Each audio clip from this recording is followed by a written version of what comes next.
Uh, children, hello. And today we are dealing with the strategies for enhancement in food production. You know why there is a need for increasing the food products. After freedom, India wanted to become independent in every aspect. Fine. And the population was increasing like anything. For the increasing population, we need more amount of food. And what are the sources of the food? Plants and the animals. So naturally, we try to increase in agriculture field. We try to increase and put our best effort in agriculture and animal husbandry to improve the food production. That only in short we are dealing in this chapter. So strategies for enhancement in food production. Here I am dealing with the animal husbandry. What is animal husbandry? It is the rearing of domestic animals for profit, you can say, for domestic use. Fine. What are domestic animals? The animals which we can rear in home, like cattle we have, goats we have, poultry, birds we have, horses, pigs. All these are reared and taken care, and all these together are called as livestock. So what do you mean? By definition, you have to know about the animal husbandry. What is animal husbandry? It is the scientific agricultural practice. It is the scientific agricultural practice of breeding and raising of livestock. What do you mean by livestock? Domestic animals. What are examples I told? They are the livestock. It deals with the care and breeding of livestock. What I told livestock means the animals like buffaloes, cows, pigs, horses, cattle, sheep, camels, goats, etc. Even the poultry farming and the fisheries also comes under animal husbandry. So we have taken the PPTs from the Bank of Biology because they took a very good images and all the things which are there in NCERT. And NCERT is very important for the preparation of the CET and the NEET. Okay. India and the China, I say, that our backbone, our country's economic backbone is agriculture ಅಂತ ಹೇಳ್ತೀವಿ, right? So 70% of the world livestock population is in India and China. Just imagine, children, out of 100, 70% of domestic animals we have. But when we see in terms of production, we are very back. Only 25% it is. Fine. So this is very bad. The productivity is very low. Hence, new technology should be applied to achieve improvement in quality and productivity. So our livestock is more. Fine. Our livestock, it is more, but the production is very less. Just think of the reason why our production is low. It may be because of the methods what we are adopting for the production. They are not up to the level, we can say. They are not modernized one. Somewhere we are lagging behind. So for that reason, to increase the productivity, we have to apply some of the techniques which will help in the enhancement of the production. So that one must know here as it is the basic class, you can say, foundation for further study. You have to know in this step. Now in the animal husbandry, you will read about different aspects. Like first, we have taken here the dairy farming. First, what is there here? Dairy farming. So dairy farm management or dairying. So generally, what do you mean by dairying? The production of the milk and milk products. Fine. Dairying ಅಂದ ತಕ್ಷಣ ತಲೆ ಒಳಗೆ ಏನು ಬರೋದು? Production of milk and milk products. And from where the milk we will get? From the cattle. Fine. So it is the management of animals for increasing the yield and the quality of milk and its products. Fine. So you can write the definition as dairy. It is the management of animals. For what you are managing? For milk and its products. Milk yield, it depends on the quality of the breed in the farm. So the milk yield, it depends upon the quality of the breed what you have selected for dairying. Fine. Some of the cattle will give large amount of milk and some will give very less amount of the milk. So it is important to select good breed. It is very important. Selecting a good breed is very important for dairying, which have got a high yielding potentiality. We have to select such a cattle whose potentiality of yielding the milk is very high, and they must be resistant to the diseases.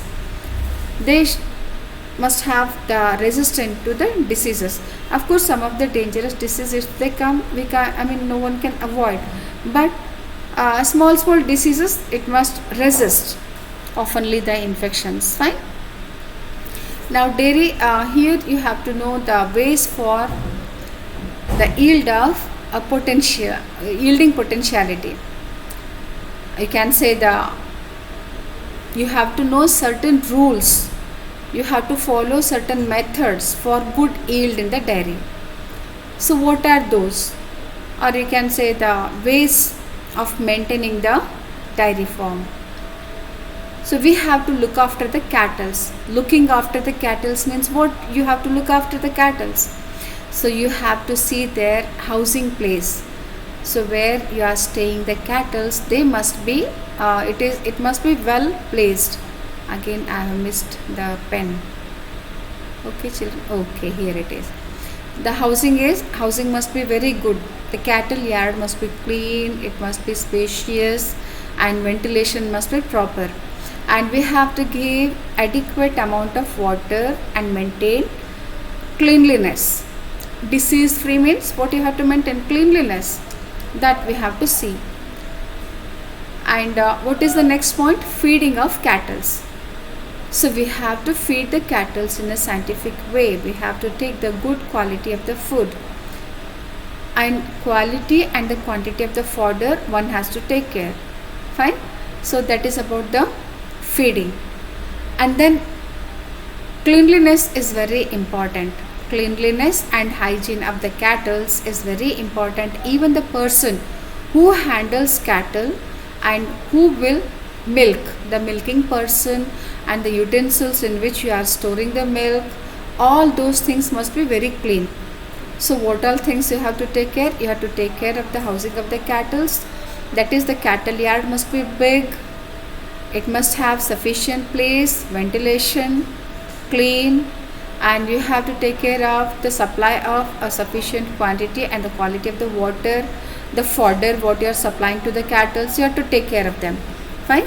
So next, how to ensure these stringent measures. So here are regular inspection to identify and rectify the problems, and regular visit by a veterinary doctor. How usually you have to take care? Daily you have to visit the cattle yard. You have to visit the cattle yard to see whether the cattle yard is clean or not, and you have to take care of the cattle whether any cattle is ill. Fine. And weekly or 15 days, it depends upon your herd size, you have to, the veterinary doctor must visit the cattle yard. Fine. So these are some of the measures which in the dairy farming one has to keep in mind. Fine. Now poultry farm management. What do you mean by poultry? Rearing of poultry birds for meat and the egg. Say egg and the meat. So food, of course, egg and meat both we will eat, isn't it? For that purpose we will be rearing the cattle. Poultry birds. What all poultry birds we can rear? Here we will rear usually chicken. Fine. We can even rear the ducks, turkey and the geese. You can see the images here. Chicken, ducks, turkey and the goose. So these eggs are edible. So these we can rear in poultry farming. So some of the components which are necessary for poultry farm management, we have to take care. What is that? First we have to select a good breed. which is disease free, or you can say disease resistant. Fine. Selection of good breed is very important. Well, and proper and safe farm conditions. The farm conditions must be safe, and proper feed and water.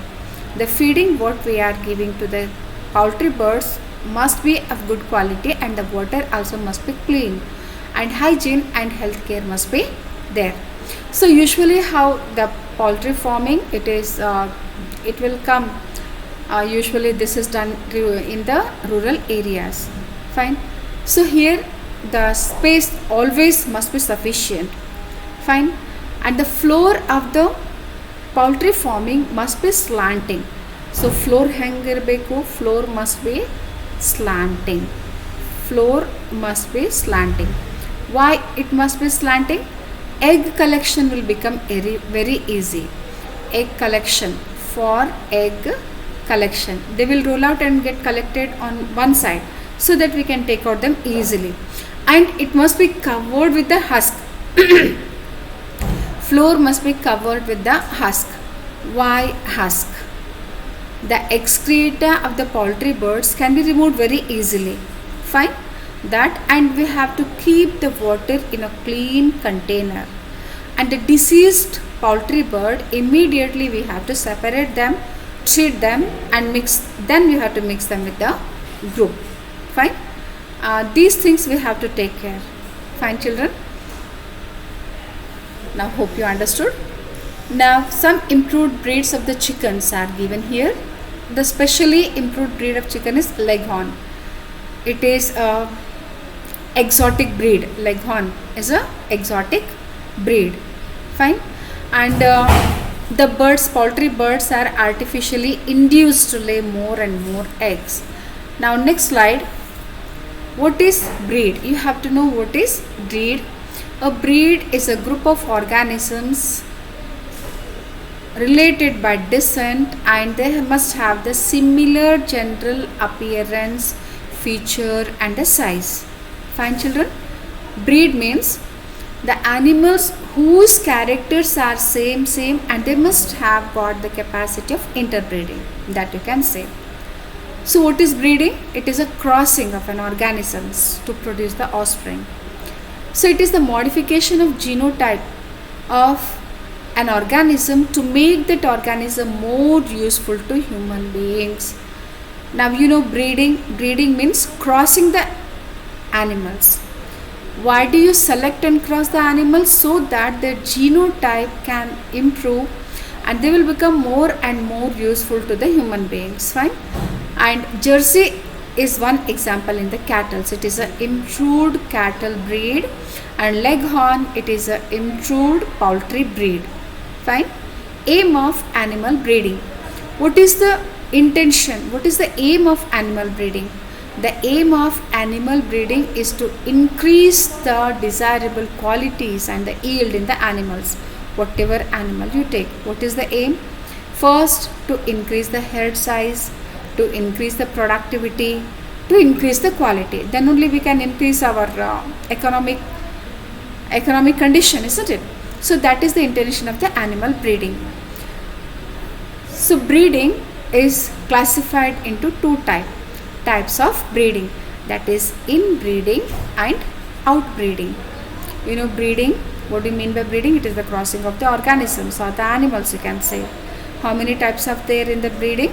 Two types are there in the breeding, that is inbreeding and the outbreeding. Let us know the definition. Inbreeding, what do you mean by inbreeding? It is the mating of more closely related individuals within the same breed for 4 to 6 generations continuously. The breeding strategies identify and mate the superior males with the superior females of the same breed. Fine. And evaluate the progenies obtained and identify the superior males and the females among them for further mating.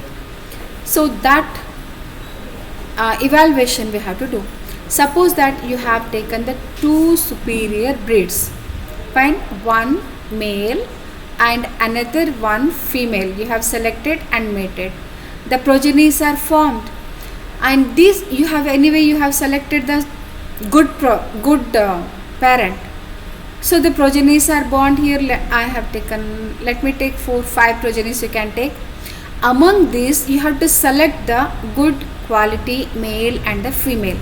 Suppose that this is a best quality and this is also best quality. Again you have to cross among themselves. Fine. You are not taking these animals to cross with the other breed. Fine. You are crossing among the descent of the same progenies. Again suppose these two, when they mate, they produces further 4, 5, 10 progenies, or some, let me take some 5 progenies. Among these also you have to select the superior qualities. Like suppose this is having a superior quality and this one is having a superior quality. You cross them. Again you will get progenies. Fine. Again some 4-5 progenies you will get. Like this you have to select the superior quality and mate it for 4 to 6 generation. Fine. This kind of breeding is called as inbreeding. Fine. In cattle, the superior female, in the cattle, superior female, it refers to calf or the buffalo. Fine. Which one you will say that as a superior one? The female which produces more milk per lactation is the superior one. And which male do you say that as superior? It must have more stamina, fine, and disease resistance capacity. That bull we will say that it is superior. Now you understood the inbreeding. Now let us go to the advantages of the inbreeding. So you have to know the advantages of inbreeding. So through continuous inbreeding, the homozygosity will increases in the progeny. That is, the more and more alleles of similar characters that come together, that is called homozygosity. Fine. And it exposes harmful recessive genes which can be eliminated through selection. The harmful recessive genes which are not good for the cattle, those you can select and eliminate. How do you eliminate? You should not allow those progenies to reproduce further. So that trait will get finished there only. Fine. And it helps in the accumulation of superior genes and elimination of less desirable genes. This is very important. You can just take out the superior genes which are there in that cattle, and the diseased one you can eliminate. So this increases the productivity of inbred population. When in every generation, when you are collecting the superior breeds, automatically it will increase the productivity of the inbred population. Fine. Now let me go to the next slide. Inbreeding depression. See, continuously when you inbreed among the same breed, so it will precipitate, it will lead to the inbreeding depression. What do you mean by inbreeding depression? It is decrease in the fertility and the productivity of an organism. It is due to the precipitation of the recessive genes in the population. This is called the inbreeding depression. What do you mean by inbreeding depression? Continuous inbreeding, it leads to the decrease in the fertility and the productivity of the organism. This is called the inbreeding depression. So inbreeding depression, how to come out of this inbreeding depression? Just once you have to mate that with the other superior breed. Fine. Mate the selected animal with unrelated superior breed. Unrelated superior breed jodi cross multiple just that problem will come out. We can come out of that problem. So here the example of breeding is given, which you have read in genetics. Fine. So here, suppose that if you are crossing with the dominant homozygous and heterozygous one, in course of time the recessive genes, they will come in homozygous condition. So this one will not be having a good capacity. Maybe its productivity and fertility may be less. So how do you eliminate this one? You should not allow this to mate with anyone, or you can mate this with the superior one. Fine. Again you have to mate this superior cattle of other breed. Fine. Now let me go to the outbreeding. So what do you mean by out? The name itself says breeding of the cattle which are not related. Fine. Now types of outbreeding. There are 3 types in the outbreeding, that is outcrossing, crossbreeding and interspecific hybridization. So 3 types are there in the outbreeding. Now let me go to the next one, outcrossing. What do you mean by outcrossing?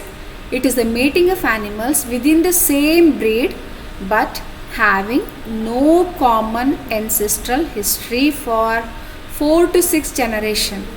Fine. The offspring of such mating is known as outcross. The offspring of such mate is known as outcross. Now I told you about the inbreeding. Fine. Suppose that there are some 4-5 progenies in one generation. You have crossed these 2 and here they will give again some 5 progenies. Again you have crossed these 2. They also will give some 4-5 generations. I mean 4-5 progenies. Fine. Enayitu? Okay. Illi among these you have crossed these 2 animals and their family, you can say their descent. Vamshavali, what you say, generation. So suppose that this animal is suffering with the depression, inbreeding depression. Fine. So this animal must be crossed with the other animal of the same breed. Fine. Like how say these 2 also are crossed, they also will produce so many progenies, and again 5 to 6 generations it will produce. Fine. And this progeny can mate with this one. This progeny can mate with this one, but it is not breeding with the other breed. Fine. ಬೇರೆ ಪ್ರಜಾತಿ ಜೊತೆ ಇದು mating ಮಾಡಲಾಗ್ಯದ. ಇಂಥದಕ್ಕೆ ಏನಂತಾರೆ outcrossing. It is mating with the same breed animal which is not having any ancestral history for 4 to 6 generations. So this is called outcrossing, and the child, or you can say the progeny which will result out of this outcrossing is called as outcross. It is called as outcross. Fine. Now what are the advantages of outcrossing? It is the best method for animals having low milk productivity and growth rate in beef and cattle. It is the best method to increase the productivity and the quality of the growth. So cattle's meat also is edible, isn't it? So if the growth is good, then we can have more meat. And also it helps to overcome inbreeding depression. Now let me go to the next slide. Cross breeding. So what do you mean by cross breeding? 2 different breeds are taken here. So superior male of one breed is mated with the superior female of the other breed. Totally different breeds are taken here, right? So this kind of breeding is called as cross breeding. In the book the best example is given, that is Bikaneri A is crossed with the Merino ram. These 2 are of different breed. So when these 2 are crossed, A is a female, ram is a male. So you will get a progeny, a hybrid progeny which is called as Hizardale. It is a asked question in the theory. Fine. So what do you mean by crossbreeding? 2 different breeds are selected. Superior male and superior females. Always when you are selecting, select the good quality. And this example you have to remember. Now the desirable qualities of 2 different breeds are combined and then you will get the progeny of the desired breed. Children, let me drink a little water. Let me pause for a while. Well, now let me go to the next one. So the desirable quality of different breeds are combined in the progeny, so that progeny automatically will be having good qualities. This hybrid, it may be used for the commercial production, or it may be subjected to inbreeding and selection to develop a new stable superior breeds. Fine. And Hisar Dale, it is developed in Punjab, it seems. It is Hisar Dale, it is a sheep, it is developed in Punjab by a crossing between the Bikaneri Ave and the Merino Ram. In the class just we told you example, but here you can see the images. That is the advantage. Now interspecific hybridization. So here what will happen, two different species you are taking, but their genus must be same. The best examples what is given in the book is the mule, and mule is used in hilly areas because this mule is having more stamina to work. It can carry heavy load on the hilly area, and such a mule is produced by crossing the female horse. The horse is female, right children, and male donkey, and this such type of crossing is called as interspecific hybridization. So by definition what is given here, let us see, it is the mating of male and female animals of two different species. So in some cases the progeny may combine desirable features of both the parent and may be considerable for economic value. Mule, it is a hybrid which we will obtain from crossing between male ass and the female horse. Fine. So this is about the interspecific hybridization. Mule is sterile. Usually when you will do interspecific hybridization, say so you will get the sterile offspring, sterile progeny you will get. Fine. So here that always this offspring which you obtain from interspecific breeding, they are sterile. Fine, they can't reproduce. Now let me go to the next slide. Now controlled breeding experiments. In the controlled breeding experiment, we will select the breeds, and here some two techniques we'll read. One is about the artificial insemination. So artificial insemination you have studied even in the reproductive health. So here the semen of a desired qualitative bull is collected, it is freezed, and then it is inseminated in the female reproductive tract. Fine. Then we will, if the fertilization occurred, then we will have the desired progenies. So let us read just sentences what are given here. The semen is collected from the superior male, you can say, superior male parent, and it is injected into the female reproductive tract of a selected female. So naturally we have to select the females which are healthy.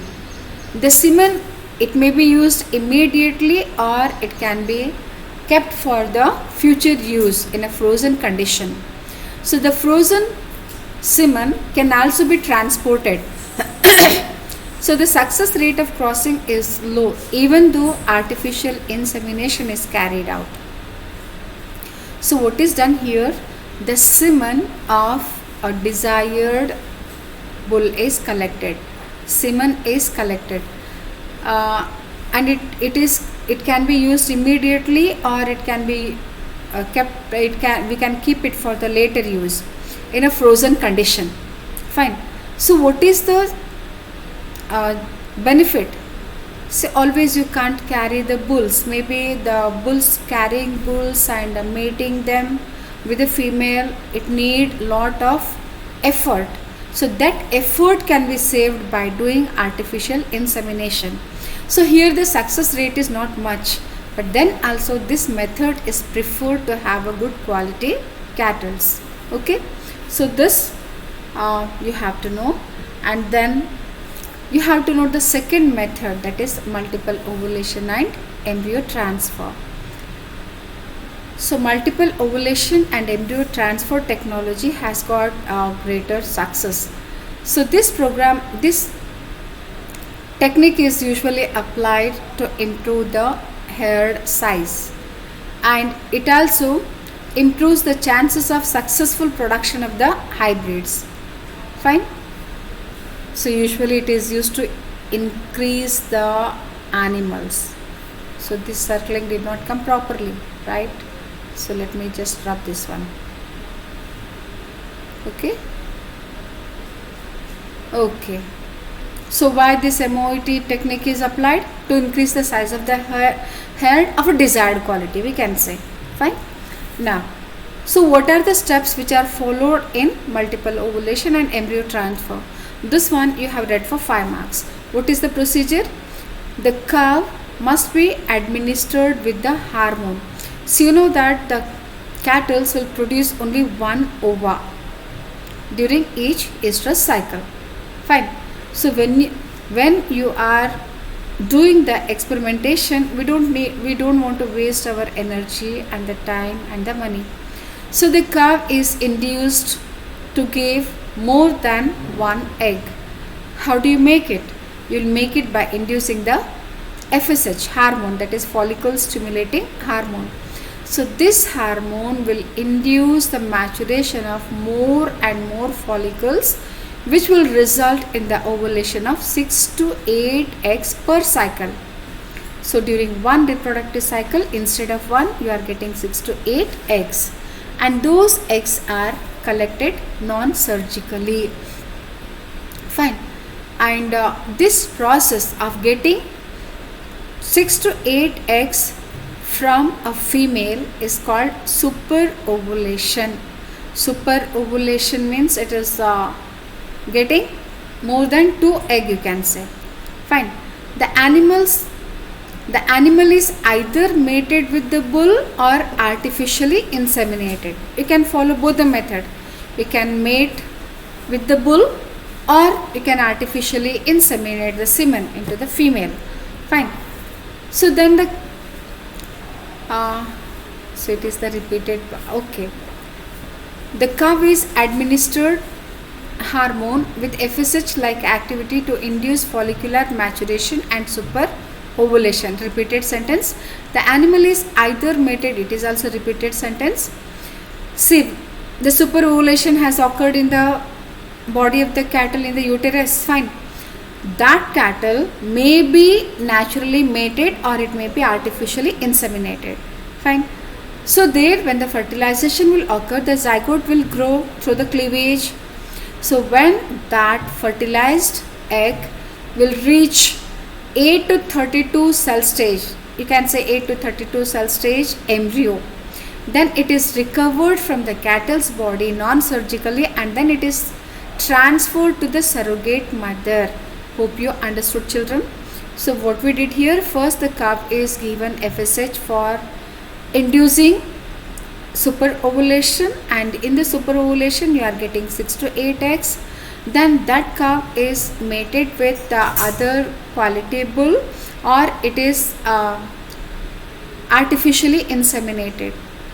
When artificially or naturally the calf is mated, it will produces the zygote, and those zygotes naturally will undergo cleavage to produce the embryo. So when those embryos will reach at 8 to 32 cell stage, those are collected non-surgically and they are introduced into the surrogate mother's body. Fine. So why we have to transplant them to the surrogate mothers? The calf's uterus can't accommodate 6 to 8 babies at a time. So we have to prepare other 6 to 8 mothers. We have to watch their hormonal level, or we can artificially make them to have the baby. The baby we have to artificially through inducing the hormones. Then the embryo is transferred into those cattles. So that cattle, in that cattle's body, further growth will be natural. Such a mother or such a cattle is called as surrogate mother. Fine. So that is about the surrogate mother, and even this practice nowadays is there in the human beings. You can see that. Now, MOET, it has been demonstrated in the cattle, sheep, buffaloes and the mare. So it is successfully done in cattle, sheep and rabbits. Fine. And even in the buffaloes also. So high milk yielding breeds and high quality meat yielding bulls have been bred to increase the herd size in short time. See, when you will be waiting for the natural process to occur, per cycle, one pair of cattle will produce one egg only. Fine. If you get more number of eggs, you can introduce them into the many number of cattle, and you'll get at a time some 6 to 8 healthy babies, isn't it? So this will help in increasing the herd size with the quality. Now next is the beekeeping. In the next, what you are going through, you are going through the beekeeping. Beekeeping is also called as apiculture. So here what do? You will rear the bees for honey and bee wax. Mainly here the bees are reared for honey and the bee wax, which have got the economic value. So let me just say the definition of the apiculture. It is the maintenance of the hive of honeybees to produce honey and bee wax. Honey is very important in Ayurveda, and honey will never get decayed. Fine. And bee wax, of course, it is used in many of the cosmetics and polishes, and making some of the jewelries for the girls. Fine. Wax, it is used in different purposes. Especially it is used for cosmetics and the polishes. So most common species which is reared in India is Apis indica. It can be a MCQ question. Apart from Apis indica, we have got other species of the honey like Apis florae, Apis dorsata. Fine. So honey is a food of high nutritive and medical value. It has got a high nutrition content, and it has got a medicinal value in some traditional medical practices. And bee wax, it is used for cosmetics and also for the polishers. Okay. So beekeeping can be a practical. It can beekeeping, it can be practiced in an area having sufficient bee patches of some wild shrubs, fruit, orchids and the cultivated crops. So beekeeping usually is done in those areas where the availability of the plants must be there, and that too the angiosperms, you can say. Fine. Because the honey need nectar for their survival, they will collect nectar from the plants in such areas only the honeys can be grown, bees can be grown. So usually a fruit garden and cultivated crops. See, this increases the production of the honey as well as the pollination. Both of us will get benefited. Now, important points for the successful beekeeping which one has to keep in mind. See, knowledge of nature and the habit of bees is very important, and selection of suitable location for beekeeping is very important. If you select an area where no plants are there, that means what is the use of keeping honeybees? So such area should not be selected. Catching and hiving of swarms is very important. One must know how to catch the honeybees and how to grow them. That is very important. And management of the bee hive in different seasons is very important. In some of the seasons the flowering is more, in some of the seasons the flowering is less. How to maintain these seasons, that is very important. And handling and connection of honey and the bee wax is also very important. So here the images of the bee hive, bee collection is shown. Okay. Now bees are the best pollinators of many crop species. They are the best pollinators. So sunflower, brassica, apple, pear. You have to remember these usually flowering plants, you can say. Fine.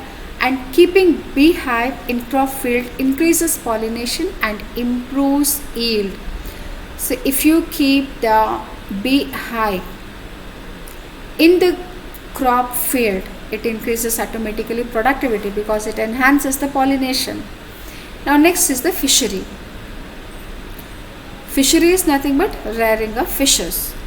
So fishery is an industry of catching, processing and selling of the fishes. Apart from fishes, shellfishes and other aquatic animals are also reared. A rearing of aquatic animals for economic improvement is aquaculture. Fine. So in that, what all things we will rear? We will rear about the prawn, crab, lobster and edible oyster. Okay. Now fisheries provide income and employment to millions of fishermen and the farmer. So fishery, it is an employment, you can say. So it produces, it provides income and employment to many of the people. So here one more term definition you have to know, that is the aquaculture, that is the farming of aquatic organisms. Pisciculture, it is the farming of fishes. These are the techniques to increase the production of aquatic plants and the animals. So what is blue revolution? You have to know about the blue revolution. See, blue revolution, it is the development and flourishing of fishery industry. What is white revolution? It is the improvement and the production of more milk from the cattle. That is called the white revolution. So after freedom, we have improved in these areas, and you have studied about the green, you will study about the green revolution in the plant breeding. So hope children you got it. I told in short. Okay, in class we have read more detail, and here I told in short. In coming period we will just go for the MCQs based on animal husbandry. Okay, bye children.